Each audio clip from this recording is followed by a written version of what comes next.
दोस्तों आज हम एक ऐसे टॉपिक पे बात करेंगे जो आजकल हर घर, हर मोहल्ले और हर सोशल मीडिया प्लेटफॉर्म पे छाया हुआ है।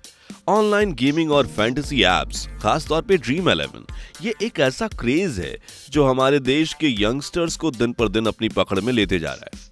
उन्हें रातों रात अमीर बनने का सपना दिखा रहा है, लेकिन असलियत में ये उनकी सेविंग्स, मेंटल हेल्थ और कभी कभी तो पूरी जिंदगी को तबाह कर रहा है। एक तरफ हमारी यंग जनरेशन के लोग कर्ज के बोझ तले दबे जा रहे हैं, अपना टाइम और पैसा इन फैंटेसी गेम्स में झोंक रहे हैं, और दूसरी तरफ फैंटेसी कंपनीज, बीसीसीआई और आईपीएल टीम ऑनर्स इससे बड़े प्रॉफिट कमा रहे हैं। ड्रीम 11 जैसे प्लेटफॉर्म्स के एडवर्टाइजमेंट्स हर जगह है, टीवी पे, सोशल मीडिया पे, हर क्रिकेट मैच के दौरान, और इनके लिए बड़े बड़े सेलिब्रिटी जैसे एमएस धोनी और रोहित शर्मा प्रमोशन कर रहे हैं। लेकिन क्या सब इतना सिंपल है जितना दिखता है, या फिर इसके पीछे एक बड़ा स्कैम और एडिक्शन का जाल छुपा हुआ है? और आज के इस वीडियो में हम डिस्कस करेंगे कि कैसे ड्रीम 11 और इसके जैसे फैंटेसी गेमिंग प्लेटफॉर्म्स लोगों को लूट रहे हैं और कैसे ये एडिक्शन एक सीरियस प्रॉब्लम बन रहा है। तो चलिए शुरू करते हैं। पहले तो समझते हैं कि ड्रीम 11 है क्या। दोस्तों, ड्रीम 11 एक फैंटेसी स्पोर्ट्स प्लेटफॉर्म है जो मेनली क्रिकेट के लिए फेमस है। इसमें यूजर्स अपने क्रिकेट नॉलेज का यूज करके वर्चुअल टीम बनाते हैं जिसमें रियल लाइफ प्लेयर्स होते हैं। आपको एक बजट दिया जाता है, उसमें आप प्लेयर सेलेक्ट करते हो और फिर रियल मैच में उन प्लेयर्स के परफॉर्मेंस के बेसिस पे आपके पॉइंट्स बनते हैं। अगर आपकी टीम टॉप रैंक पे आती है तो आपको कैश प्राइजेस जीतने का मौका मिलता है, कभी छोटे अमाउंट्स तो कभी 1 करोड़ तक का जैकपॉट। एंट्री फी यूजुअली 49 रुपए से शुरू होती है और इस छोटी सी अमाउंट के लालच में लोग बार बार पैसा लगाते हैं। रिपोर्ट्स के मुताबिक इंडिया में रोज तकरीबन 16 करोड़ लोग ड्रीम 11 जैसे फैंटेसी गेम्स में पैसा लगाते हैं। ये नंबर इतना बड़ा है कि ड्रीम 11 के registered users 25 crore as for 2025 अब डीमेंट अकाउंट होल्डर्स से भी ज्यादा हो गए हैं। लेकिन ये क्रेज सिर्फ क्रिकेट तक ही सीमित नहीं रहा है। ड्रीम 11 अब फुटबॉल, बास्केटबॉल, कबड्डी और इवन वॉलीबॉल जैसे स्पोर्ट्स के लिए भी कॉन्टेस्ट्स ऑफर करता है। और इसके अग्रेसिव मार्केटिंग, जिसमें सेलिब्रिटीज, आईपीएल स्पॉन्सरशिप और नॉन स्टॉप एड्स शामिल हैं, जिसने इसे हर घर का नाम बना दिया है। लेकिन यहाँ एक बड़ा सवाल ये है कि जब इतने लोग खेल रहे हैं तो कितने लोग असल में जीतते हैं, और जो हारे हैं उनका क्या हाल हो रहा है। चलिए और इससे बढ़िया से समझते हैं। द डार्क साइड, एडिक्शन और फाइनेंशियल रूइन।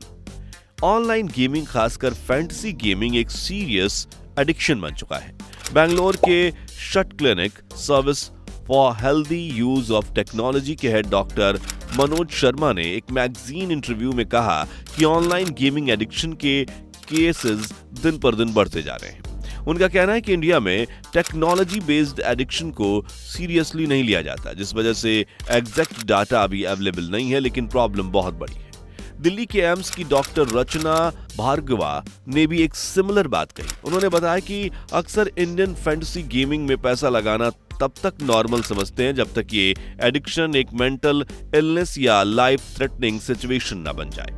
वो कहती हैं कि लोग तब तक इसे प्रॉब्लम नहीं मानते जब तक उनका बैंक बैलेंस खाली ना हो जाए या वो कर्ज के बोझ तले ना दब जाएं। चलिए कुछ रियल लाइफ स्टोरीज देखते हैं जो इस बात को और क्लियर करती हैं कि ड्रीम 11 और ऑनलाइन गेमिंग एडिक्शन कितना डेंजरस हो सकता है।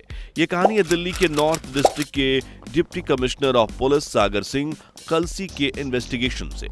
एक साइबर क्राइम केस में उन्होंने एक शख्स को अरेस्ट किया जो शॉकिंगली दिल्ली पुलिस का एक डिसमिस्ड कांस्टेबल निकला।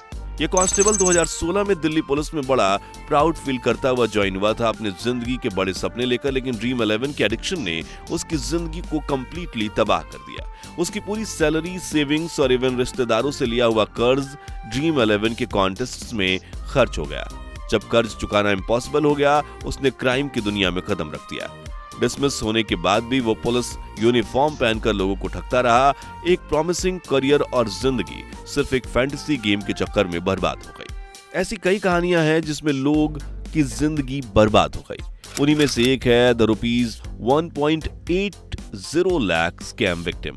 और एक हार्ट ब्रेकिंग केस है यंग लड़के की जो ड्रीम 11 के नाम पर स्कैम का शिकार हो गया। इस लड़के को एक टेलीग्राम मैसेज मिला जिसमें एक लिंक था। उसे ड्रीम 11 के थ्रू घर बैठे पैसा कमाने का लालच दिया जा रहा था। उसने सोचा कि ये कोई जेन्युइन अपॉर्चुनिटी है और लिंक डाउनलोड कर लिया। स्कैमर ने उससे पहले 1499 रुपए की ज्वाइनिंग फी मंगवाई और फिर 20,000 रुपए मेंबरशिप के लिए और फिर टीम बनाने के लिए और 20,000। ऐसे ही डिमांड के बाद दूसरी डिमांड आती रही और लड़का फोन पे के थ्रू पैसे ट्रांसफर करता रहा। जब तक उसे स्कैम का पता चला तब तक उसके अकाउंट से 1,80,000 रुपए निकल चुके थे। उसने पुलिस में कंप्लेंट की लेकिन स्कैम करने वाले 6 अलग-अलग नंबर से ऑपरेट कर रहे थे जिससे उनका पता लगाना मुश्किल था। ये केस बताता है कि ड्रीम 11 के नाम पर स्कैम्स भी चल रहे हैं जो इनोसेंट लोगों को लूटते हैं। आप ऐसे कई केसेस के बारे में सोशल मीडिया से जान सकते हैं। अब सवाल ये है कि इस तरह इतने लोग हार रहे हैं तो फायदा किसको हो रहा है? जवाब है फैंटेसी कंपनीज, बीसीसीआई और आईपीएल टीम ओनर्स को। दोस्तों, ड्रीम 11 भारत का सबसे बड़ा फैंटेसी प्लेटफॉर्म है जिसका वैल्यूएशन 2021 में $8 बिलियन था। 2023 में आईपीएल के दौरान इसने 28 बिलियन का रेवेन्यू कमाया और इसके 200 मिलियन यूजर्स थे। अब आप सोच रहे होंगे कि ये पैसा कहां से आता है, तो सुनिए। यूजर्स की एंट्री फीस से, जिसमें एक बड़ा परसेंटेज प्लेटफॉर्म खुद रखता है और हर कॉन्टेस्ट में टॉप 1% लोग ही जीतते हैं और बाकी 99% का पैसा प्लेटफॉर्म और विनर्स के बीच बांट दिया जाता है। ये एक ऐसा बिजनेस मॉडल है जो यूजर्स के लॉस पर थ्राइव करता है। ड्रीम 11 बीसीसीआई का लीड स्पॉन्सर है और 2023 से टीम इंडिया के जर्सीज पर भी इसका लोगो दिखता है। इस डील की वैल्यू 358 करोड़ थी फॉर 3 इयर्स। आईपीएल में भी ड्रीम 11 2019 से ऑफिशियल पार्टनर है और 2020 में टाइटल स्पॉन्सर था। बीसीसीआई को इससे बड़ा फाइनेंशियल बूस्ट मिलता है जो वो प्लेयर कॉन्ट्रैक्ट्स, इंफ्रास्ट्रक्चर और टूर्नामेंट्स में यूज करता है। लेकिन इस स्पॉन्सरशिप के चक्कर में बीसीसीआई इनडायरेक्टली एक ऐसे प्लेटफॉर्म को प्रमोट कर रहा है जो लाखों लोगों को फाइनेंशियली बर्बादी का कारण बन रहा है। आईपीएल टीम ओनर्स भी इनडायरेक्टली बेनिफिट करते हैं। ड्रीम 11 जैसे प्लेटफॉर्म आईपीएल के व्यूअरशिप और एंगेजमेंट्स को बढ़ाते हैं जिसकी वजह से टीम वैल्यूएशंस, स्पॉन्सरशिप और टिकट सेल्स बढ़ते हैं। टीम ओनर्स जो ऑलरेडी बिलियनियर्स हैं इससे और प्रॉफिट कमाते हैं। एक रिपोर्ट के अकॉर्डिंग आईपीएल टीम्स का कंबाइंड वैल्यूएशन 2024 में 16 बिलियन के आसपास था और फैंटेसी गेमिंग में इसका सबसे बड़ा कंट्रीब्यूशन है। लेकिन इस प्रॉफिट के चक्कर में एक आम यूजर का लॉस इग्नोर किया जा रहा है। अब बात करते हैं ड्रीम 11 के लीगल स्टेटस की। इंडिया के गैम्बलिंग या बेटिंग इलीगल है पब्लिक गैम्बलिंग एक्ट 1867 के अंडर। लेकिन ड्रीम 11 और इसके जैसे प्लेटफॉर्म्स अपने आप को गेम ऑफ स्किल्स कहते हैं, ना कि गेम ऑफ चांस। उनका आर्गुमेंट है कि फैंटेसी गेमिंग है में प्लेयर को मैच की पिच, प्लेयर फॉर्म और बॉलर के अगेंस्ट परफॉर्मेंस जैसे फैक्टर एनालाइज करने पड़ते हैं जो स्किल डिमांड करता है। सुप्रीम कोर्ट ने 2018 में Varun Gumber versus union territory of Chandigarh case में फैंटेसी गेम को गेम ऑफ स्किल माना और इसे लीगल कर दिया। लेकिन कुछ स्टेट्स जैसे असम, तेलंगाना, आंध्र प्रदेश, ओडिशा, सिक्किम और नागालैंड ने फैंटेसी गेमिंग पर बैन लगा दिया। जब राजस्थान ने भी बैन लगाया तो सुप्रीम कोर्ट ने उसका डिसीजन रिवर्स कर दिया और स्टेट्स को छोड़ दिया वो खुद डिसाइड करें। फैंटेसी कंपनीज ने अपने प्रोटेक्शन के लिए federation of India fantasy sports FIFS नाम का ऑर्गेनाइजेशन बनाया जिसका चेयरमैन ड्रीम 11 ही है। ये ऑर्गेनाइजेशन कहता है कि वो गवर्नमेंट रूल फॉलो करता है और 18 साल से कम उम्र के लोगों को नहीं खेलने देता। लेकिन जब ऐप चेक किए गए तो पता चला कि बस एक टिक मार्क से अंडर एज यूजर्स एक्सेस पा लेते हैं। कोई पेपर केवाईसी या एज वेरिफिकेशन नहीं होता। एक लिंक्डइन आर्टिकल ने इसे बिल्ली को दूध की चौकीदारी कहा और बिल्कुल सही कहा। दोस्तों, गवर्नमेंट भी इस प्रॉब्लम को रिकॉग्नाइज कर रही है। 2023 में जीएसटी काउंसिल ने ऑनलाइन गेमिंग पर 28% जीएसटी लगाया, चाहे वो गेम ऑफ स्किल हो या चांस। अप्रैल 2025 में रिपोर्ट्स आई कि गवर्नमेंट ड्रीम 11, गेम्स 24/7 और विंजो जैसे प्लेटफॉर्म्स को PMLA prevention of money laundering act के अंडर ला सकती है जिसमें स्ट्रिक्ट केवाईसी और ट्रांजैक्शन ट्रैकिंग होगा। ये एक बड़ा स्टेप है लेकिन अभी तक ऑनलाइन गेमिंग के लिए कोई नेशनल रेगुलेटरी फ्रेमवर्क नहीं है। एक्सपर्ट्स का कहना है कि एक क्लियर लॉ चाहिए जो गैम्बलिंग और फैंटेसी स्पोर्ट्स के बीच लाइन डिफाइन करे, एज लिमिट सेट करे और कंपनीज को एडिक्शन और फ्रॉड से प्रोटेक्ट करने के लिए अकाउंटेबल करे। गवर्नमेंट ने भी मार्च 2025 में ऑनलाइन गेमिंग एडिक्शन के अगेंस्ट मेजर्स लेने की बात कही लेकिन करेक्ट एक्शन अभी बाकी है। अब आता है सबसे बड़ा सवाल कि क्या आप ड्रीम 11 में 1 करोड़ जीत सकते हैं? जवाब है बहुत मुश्किल है।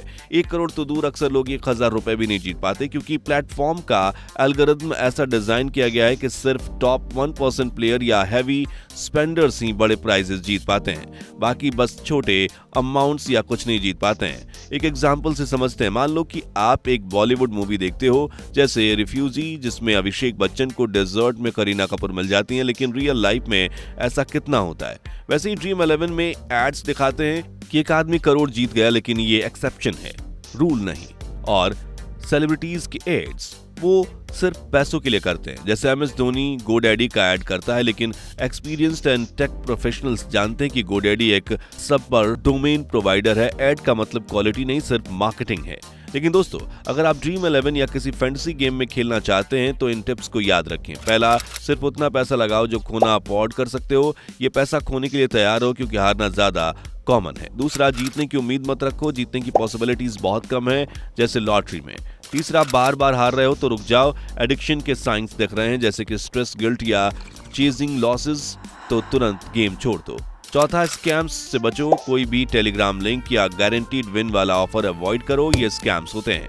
पांचवा, टाइम लिमिट सेट करो, गेमिंग को हॉबी रखो, जिंदगी का पर्पस नहीं। रोज के लिए एक फिक्स टाइम और बजट सेट करो। दोस्तों, ड्रीम 11 और ऑनलाइन गेमिंग का क्रेज एक डबल एज्ड स्वॉर्ड है। एक तरफ से एंटरटेनमेंट और दूसरी तरफ से थोड़ा एक्साइटमेंट दे सकता है, लेकिन दूसरी तरफ से ये एडिक्शन, फाइनेंशियल बर्बादी और मेंटल स्ट्रेस का बड़ा रीजन बन रहा है। ये प्लेटफॉर्म आपके सपनों को नहीं, आपके पैसों और टाइम को भी लूट रहे हैं। गवर्नमेंट और कोर्ट्स को इस पर स्ट्रिक्ट एक्शन लेना चाहिए, लेकिन तब तक आपकी रिस्पॉन्सिबिलिटी ये है कि आप इस जाल से बचें। तो दोस्तों, ये थी ड्रीम 11 और ऑनलाइन गेमिंग एडिक्शन की पूरी सच्चाई। कमेंट में बताओ कि आपने कभी ड्रीम 11 खेला है और इसके बारे में आपका क्या ओपिनियन है, और क्या हमें ऐसे गेम्स को बैन कर देना चाहिए? अगर आपको ये वीडियो पसंद आई तो लाइक, शेयर और सब्सक्राइब जरूर करो। Thanks for watching.